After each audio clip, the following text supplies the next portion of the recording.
अस्सलाम वालेकुम, this is Abdul समाद शाह। इस वीडियो में मैं आपको बताऊंगा कि अभी मैं कनाडा में हंटिंग कर रहा हूँ।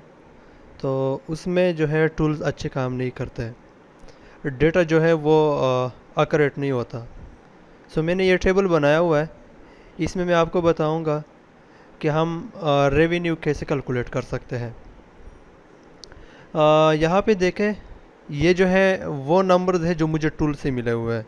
ये देखें, ये हीलियम 10 से मैंने ये मंथली सेल्स का डेटा उठाया हुआ है।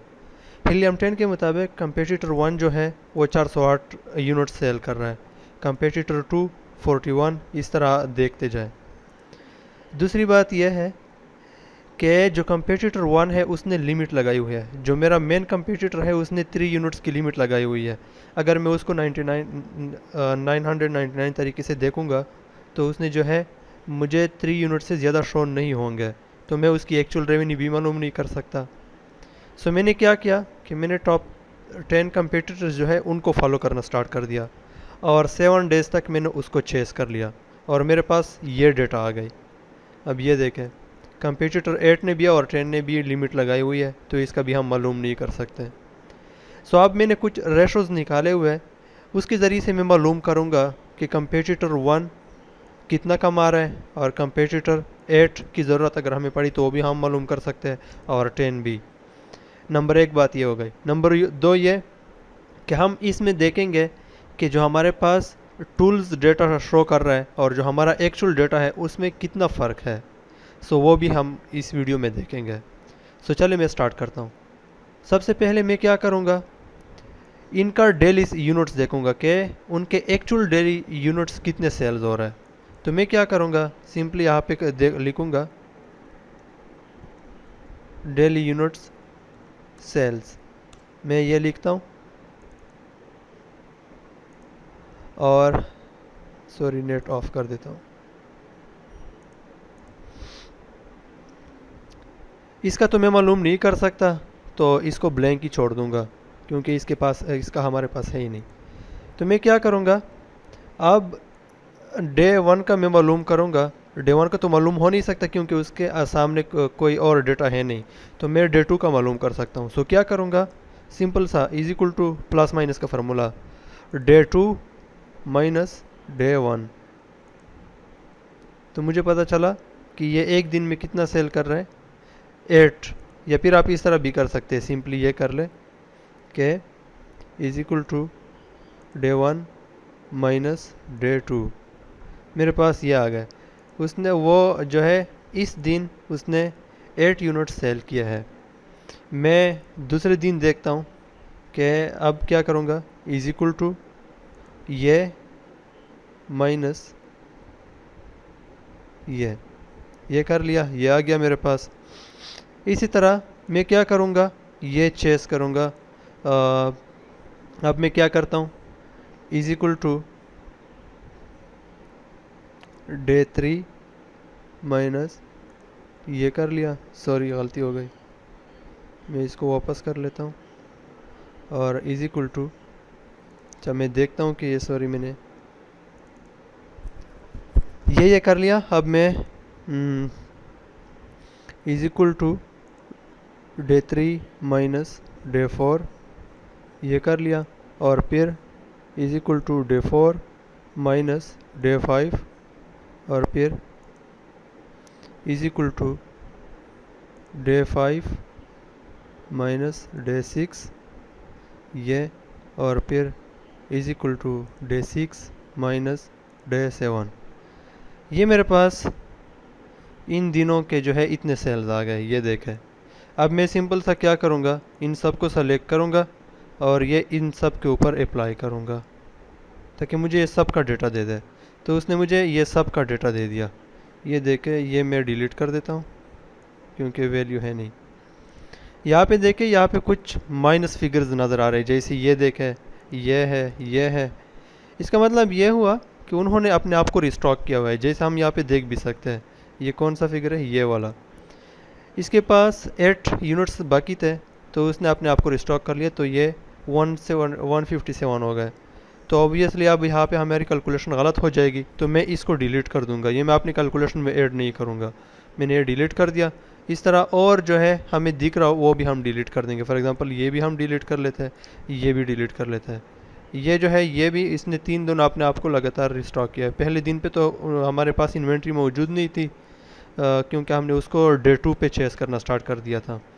ठीक है, तो ये और डे 2 पे उसने आपको रिस्टॉक कर लिया। 7 यूनिट्स उसके पास थे तो उसने रिस्टॉक कर लिया डे 3 पे, और ये उसके पास 61 आ गए। फिर रिस्टॉक कर लिया 74 आ गए। तो मैं ये डिलीट कर दूंगा, माइनस फिगर हमें नहीं चाहिए, वो मैंने डिलीट कर दिया।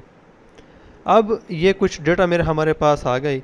अब मैं क्या करूँगा, अब मैं इनका एवरेज निकालूंगा कि ये एवरेज कितना कमाते हैं या कितना सेल करते हैं। सो ये देखें, ये 1 2 3 4 5 6 डेज़ का डेटा हमारे पास है, तो हम 6 डेज़ का एवरेज निकालेंगे।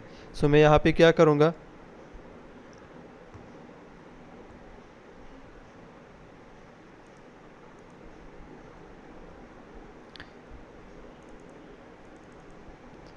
एवरेज डेली सेल्स यूनिट, ये मैंने लिख दिया। और अब मैं इनका एवरेज निकालूंगा। एवरेज के लिए मैं क्या करूंगा, सिंपल सा इज इक्वल टू एवरेज का फार्मूला अप्लाई करूंगा। ठीक है, और इनको पकड़ के ऐसे ऐसे लेके आऊँगा और इंटर क्लिक करूँगा। इसने ये एवरेज निकाल लिया। ये कह रहे हैं कि ये एवरेज कितना का सेल कर रहा है, ये एवरेज 9 यूनिट सेल कर रहा है। अब देखें, ये फार्मूला मैं जो है इन सब के ऊपर अप्लाई कर लूँगा। ये आ गया, और ये पॉइंट्स में है तो मैं पॉइंट्स कम कर लूँगा। मैं क्या करूँगा, ये मुझे पॉइंट्स नहीं चाहिए तो ये फिगर दी चाहिए सिर्फ, और मैं इसको भी डिलीट कर दूँगा। लेकिन यहाँ पे देखें, अब हमारे पास चूँकि ये भी 6 डेज़ का है तो ये तो ठीक है, 6 डेज़ आ गए। ये भी 6 डेज़ का है, और ये देखिए ये 5 डेज़ है। क्यों? क्योंकि यहाँ पे इनके पास को मतलब फिगर्स ही नहीं है, और यहाँ पे ज़ीरो है, लेकिन ये हम काउंट करेंगे क्योंकि इस दिन इसका अगर कोई सेल नहीं हुए तो मतलब सेल्स के लिहाज से ना, यहाँ पे तो हमारे डेटा के लिहाज से कोई फिगर नहीं है, तो इसलिए हम इसको ऐड नहीं करेंगे। तो मैं क्या करूँगा, अब देखें यहाँ पे इसके ऊपर मैं मैनुअल एवरेज का फार्मूला अब अप्लाई करूँगा। वो किस तरह मैं आप करूँगा कि ये ऐसा करें कि ये वाला सिर्फ उठा ले, ये वाला, ये वाला, ये वाला, ये और ये, और इसका मुझे एवरेज दे दे। मैंने ये वाला जो है ब्लैंक छोड़ दिया। आपको अगर एक्सेल अच्छी तरह आती है, मुझे इतना अच्छा नहीं आता, तो आप यहाँ पे और भी मतलब आसानी से कर सकते हैं। सो मैं इंटर कर लेता हूँ।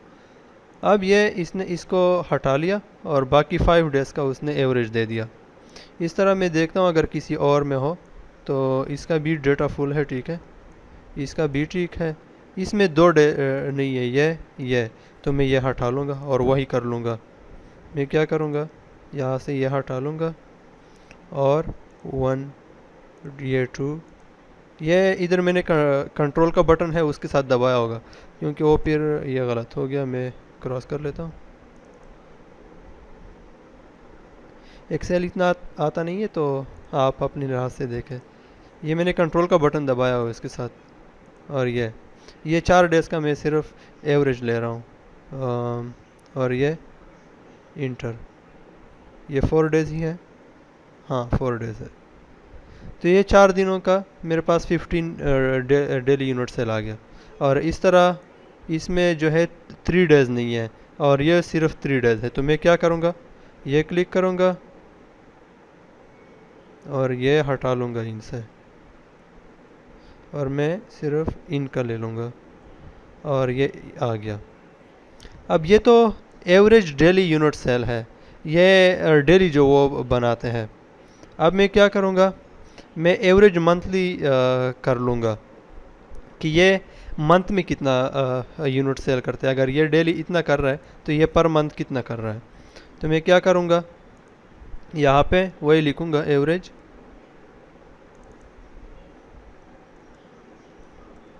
मंथली सेल्स यूनिट, ये लिख लिया। ये इतना लंबा टेबल बन रहा है, लेकिन इसके टेंशन ना ले, सिंपल सी चीज़ है, यही प्लस माइनस करना है आपने, बाकी कुछ नहीं है।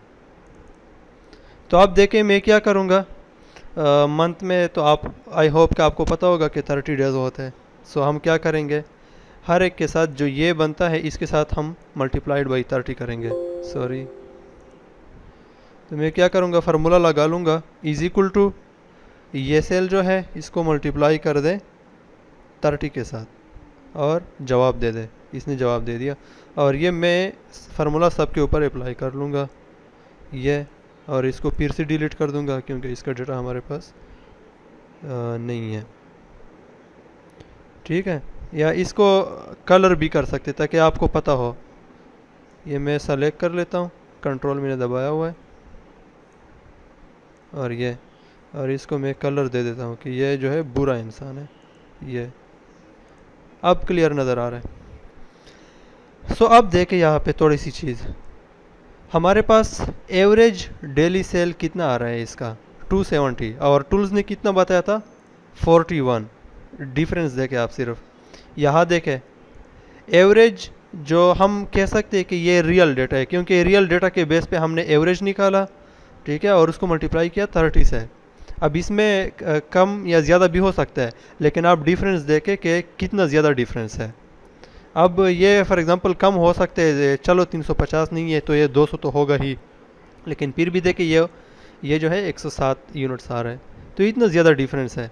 सो हम अब देखना चाहते हैं कि जो हमारे पास ये एक्चुअल डेटा है, मैं इसको ग्रीन कर लेता हूँ। ये जो हमारे पास एक्चुअल डेटा है और ये जो टूल्स ने डेटा दिया हुआ है, इनमें कितना फ़र्क है, कितने % का फ़र्क है। तो मैं क्या करूँगा, यहाँ पे लिख लूँगा % डिफरेंस, ठीक है, ये मैं लिख लूँगा और सिंपल सा क्या करूँगा, परसेंटेज निकालने के लिए क्या करते हैं कि ये और ये फिगर हम माइनस करते हैं और ये फर्स्ट वाले पे डिवाइड करते हैं। जो हमारे पास पिछला वाला होगा ना, ओल्डर जिसे कहते हैं, हम उसके ऊपर डिवाइड करते हैं। किस तरह करेंगे मैं दिखाता हूँ। यहाँ पे इज इक्वल टू, इससे माइनस कर लो। अच्छा, मैं ये ब्रैकेट में डाल लेता हूँ, नहीं तो वो गलत हो जाता है फिर। इससे माइनस कर लो इसको, ठीक है, ये ब्रैकेट में बंद कर दो और फिर इसको डिवाइड भी कर दो। सॉरी, डिवाइड भी कर दो किस पे, यही इस पे कर लो और ये % मुझे जवाब दे दो, तो मैं % भी लगा लेता हूँ इसके साथ और ये इंटर। ये देखें इसमें कितना फ़र्क है, 558% फ़र्क है इसमें। अब मैं ये फार्मूला सब के ऊपर अप्लाई करता हूँ। ये मेरे पास आ गया फार्मूला, मैं हटा लेता हूँ क्योंकि मेरे पास फिगर्स नहीं है, और फिर ये मैं पॉइंट्स निकाल लेता हूँ ताकि हमारे पास क्लियर डेटा हो। तो मैं ये आ गया, ये सारे परसेंटेज है।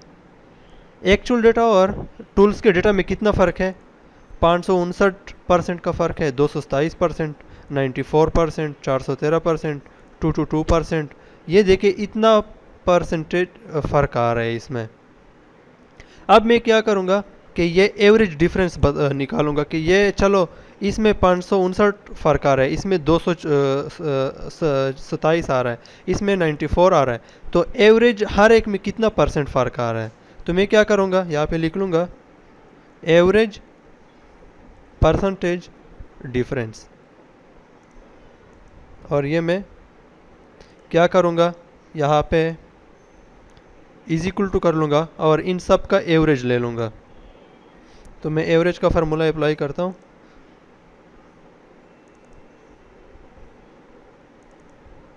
सॉरी,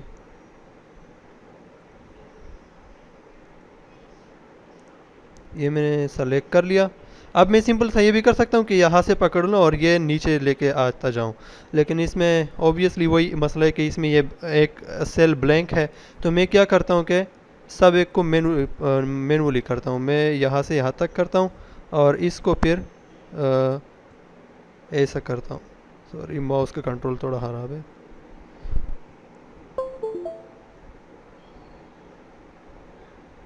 ये मैंने ये कर लिया। अब मैं इंटर प्रेस करता हूँ तो ये देखें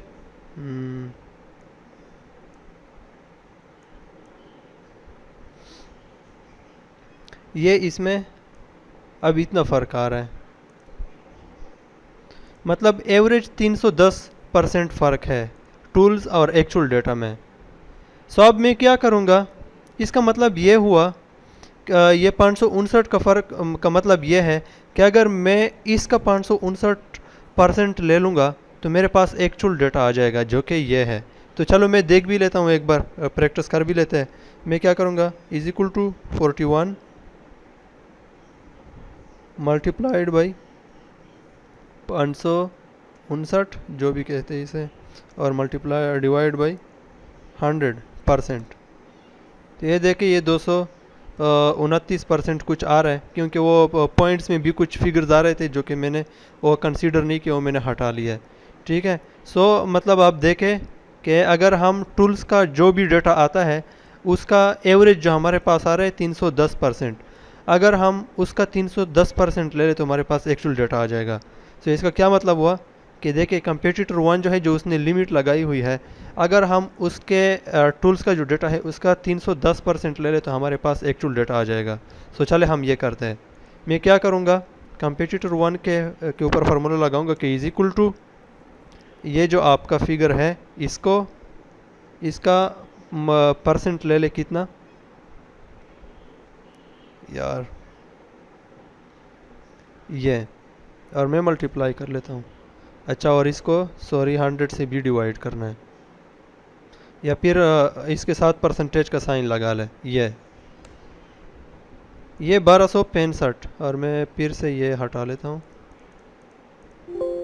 ये देखें 1266 यूनिट्स मंथली सेल कर रहा है, और यहाँ पे टूल्स हमें कितना बता रहा था, 408।